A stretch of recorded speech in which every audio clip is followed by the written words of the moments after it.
Praise Lord, praise Lord, praise Lord. Hallelujah, hallelujah, hallelujah.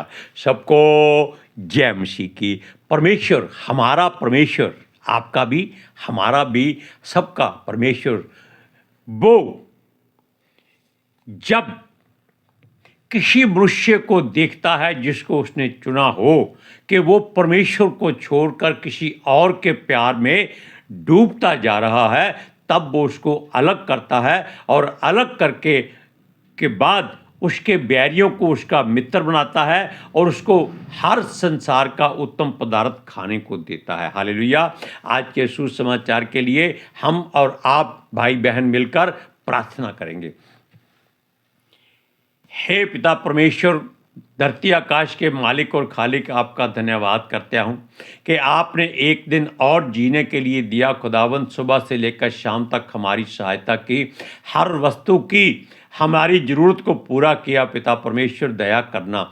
इसी तरह आज रोज़ की तरह आपने जो वचन हमें हमारे दिल, हृदय, गुर्दे में पहुंचाया है, हम उसको बोलने जा रहे हैं। हम विनती करते हैं कि पिता आत्मा जी, आप हमारे होठों के द्वारा इन वचनों को बोलें ताकि लोग सुने और आशीष पाएं, हृदय की गहराई में वचनों को बीज लें और फलदार पेड़ बन जाएं। इस पितर आत्मा जी, ये वचन धरती की छोर तक पहुँचे। यीशु मसीह के नाम से हर एक जन जो इन वचनों को सुनता है मन फिराए और यीशु मसीह का गवाह ठहरे।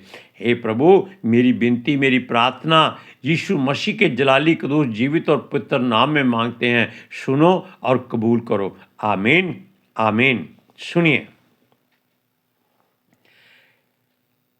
अब इस बात को ध्यान से देखिए, सुनिए, जो समझिए कि अगर परमेश्वर आपको चुन लेता है, आपको मालूम हो गया है कि आप परमेश्वर के चुने हुए हैं और आप उस पर विश्वास करते हैं, भरोसा करते हैं कि जो कुछ उसने आपसे वादा किया है वो पूरा करेगा।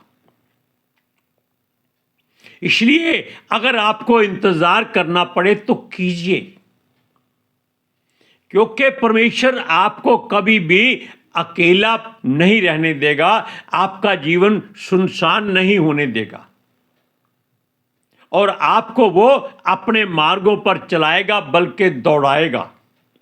केवल अपने आप को उसके आगे समर्पण करना है। अगर आप समर्पण हो गए, आपका घराना समर्पण हो गया, आपकी हर जमीन जायदाद जो है सब उसको समर्पण होगी। यानी आपका यहां कुछ नहीं, आप क्या होंगे?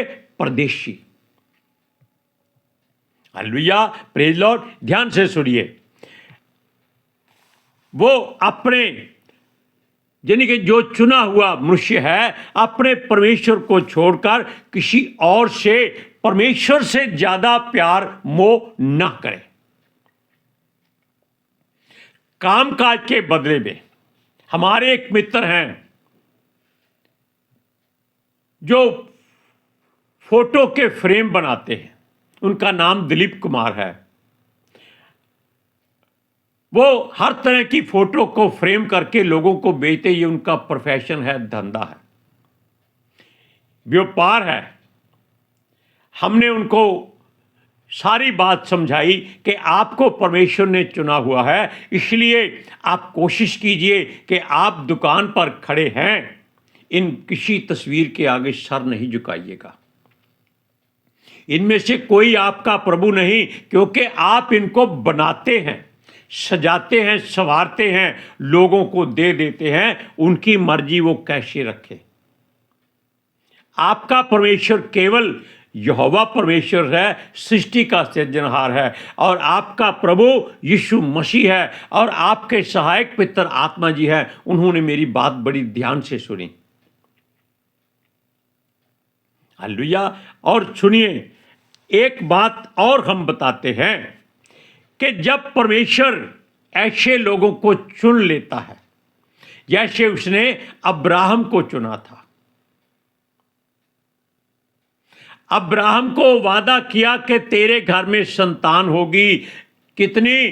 जितनी आकाश के तारे हैं, जितनी समुद्र की रेत के कण हैं। उसी तरह परमेश्वर ने, जिसका हमने दोस्त का नाम लिया है मिस्टर दिलीप कुमार, वो परमेश्वर की ओर जब मुड़ गए तो उनका मोह अपने बेटे की ओर की हो गया, लेकिन प्रार्थना में लगे, वो बेटे को वो कनाडा में ले गया। वहां जाकर उसने किसी चर्च की सेवा की। आज वो वहां पक्की तरह सेटल है, माँ बाप को भी उसने सेटल किया है, क्योंकि ये परमेश्वर की मर्जी थी कि मेरा दोस्त दिलीप कुमार परमेश्वर की ओर मुड़े, अपने बेटे से ज्यादा मोह न करे। Hallelujah, praise Lord. मैं उनका बहुत धन्यवाद करता हूं, उन्होंने इस बात को बहुत गहराई से लिया है। सुनिए, अगर परमेश्वर आपके प्यार में रुकावट डालता है तो समझ लीजिए आपका प्यार परमेश्वर और आपके बीच में रुकावट का काम कर रहा है। क्योंकि उसे गहराई से समझो, वो ताड़ना देता है अगर आप नहीं मानेंगे तो। क्योंकि आपको जब परमेश्वर ने चुन लिया, आप कहीं नहीं जा सकते, किसी के सामने आप सर नहीं झुका सकते। आपका पिता खुदावंद यहोवा परमेश्वर सृष्टि का मालिक और खालिक है। Hallelujah, praise Lord. सुनिए, इसलिए वह ताड़ना देता है, हमारी किसी भूल या गलती के कारण नहीं हो रही, लेकिन वो आपको सुधार रहा है। उसने अब्राहम को उसके 100वें साल में एक बेटा दिया, इसहाक, और वो इसहाक के प्रेम में ऐसा पड़ गया कि वो परमेश्वर से दूर होने लगा। तब परमेश्वर ने उसे क्या कहा, सुन, अपने बेटे को मेरे लिए बलिदान कर दे, कुर्बान कर दे। इस युग में ऐसी कुर्बानी नहीं हो सकती, क्योंकि कानून का दायरा, व्यवस्था का दायरा अलग हो चुका है। इसलिए जब परमेश्वर ने अब्राहम को उसके बेटे के से अलग करने के लिए बोला तो अब्राहम ने इनकार नहीं किया। लेकिन परमेश्वर ने देख लिया कि अब ये वापस आ गया है, इसका प्रेम मुड़ चुका है और उसका हुक्म मानना उसने जरूरी समझा है। यहोवा देकर किसी वस्तु को वापस नहीं लेता, ये अब्राहम के हृदय में लिखा गया हुआ था।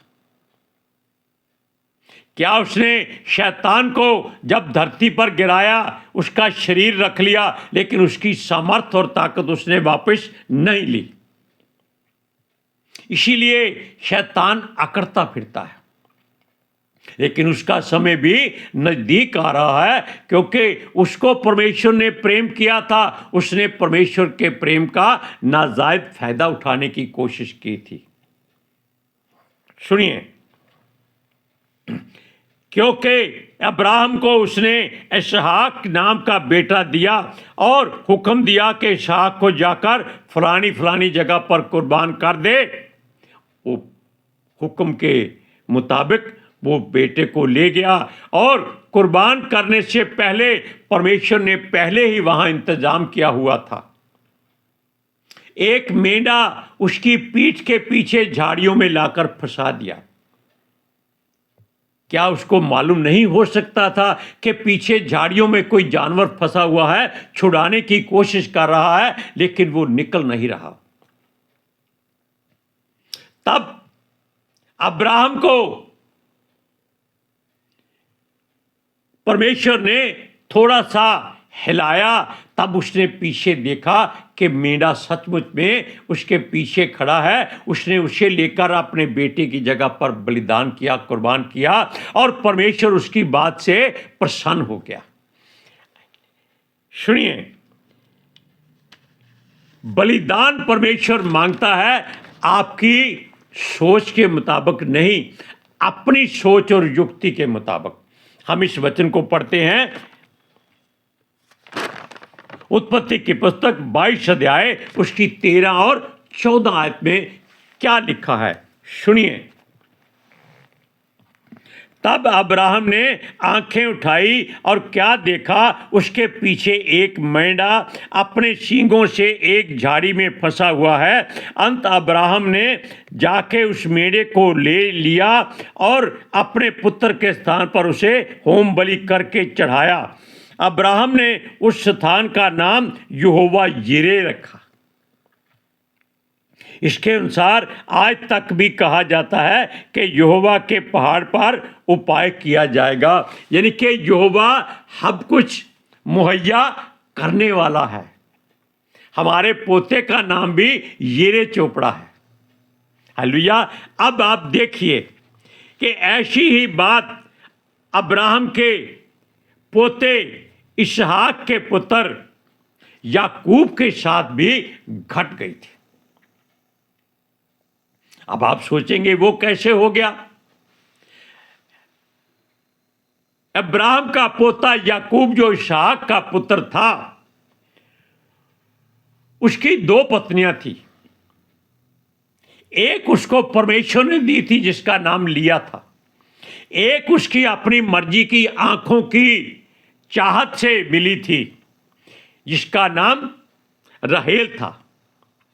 लिया के बहुत बच्चे हुए, लेकिन राहेल बांझ थी और उसने परमेश्वर से विनती की। क्यों? हर रोज घर में झगड़ा होता था और वो याकूब की प्रिय पत्नी यानी कि चुनी हुई पत्नी थी। परमेश्वर से दुआ की उसने, उसके बांझपन को तोड़ दिया। उसके 2 बेटे हुए और दूसरे बेटे के समय वो अपने प्राण छोड़ के चली गई, मर गई। एक यूसुफ और दूसरा बिन्यामीन। लेकिन अब वो जानता था कि ये उसकी प्रिय पत्नी के द्वारा 2 बालक हुए हैं। इनका ध्यान वो ज्यादा रखने लगा, उनके मोह पाश में पड़ गया। हर जगह पर वो उनको ही हर बात में आगे करता, उनकी देखभाल ज्यादा करता था। और ऐसा करने से क्या हुआ? वो परमेश्वर से काम से दूर हटता गया। परमेश्वर चाहता था कि वो उसका हुक्म माने और उसको वो उस जगह पर ले जाए जो उसने उसके दादा अब्राहम को देने का वादा किया था। अब परमेश्वर की बात याकूब के दिमाग से निकल गई, लेकिन वो परमेश्वर का न्यारा प्यारा रहा। परमेश्वर ने उसको छोड़ा नहीं, लेकिन उसने उसके पुत्र यूसुफ को उससे अलग कर दिया। बहुत रोया, बहुत चीखा चिल्लाया, लेकिन परमेश्वर जानता था कि वो मरने वाला नहीं है जब तक परमेश्वर उसे खुद ना मारेगा। क्योंकि परमेश्वर अपने चुने हुओं को अपनी इच्छा से ही अपने पास ले जाता है। मूसा को मरना पड़ा, क्या उसकी कब्र मिली? आज तक नहीं मिली। Hallelujah, praise Lord. सुनिए, पहले यूसुफ को अलग किया, फिर वहां उस देशों में अकाल यानी कि मिस्र और कनान में और आसपास के सारे देशों में 7 वर्ष का अकाल इतना भयंकर भेजा कि चारों तरफ हाय हाय हो गई।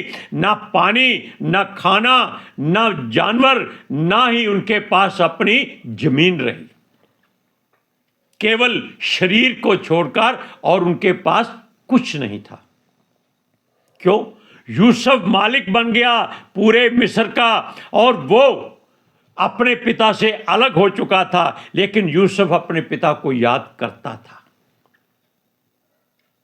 तब क्या हुआ? अभी एक बालक और था, उसके मोह पाश में भी याकूब पड़ा हुआ था।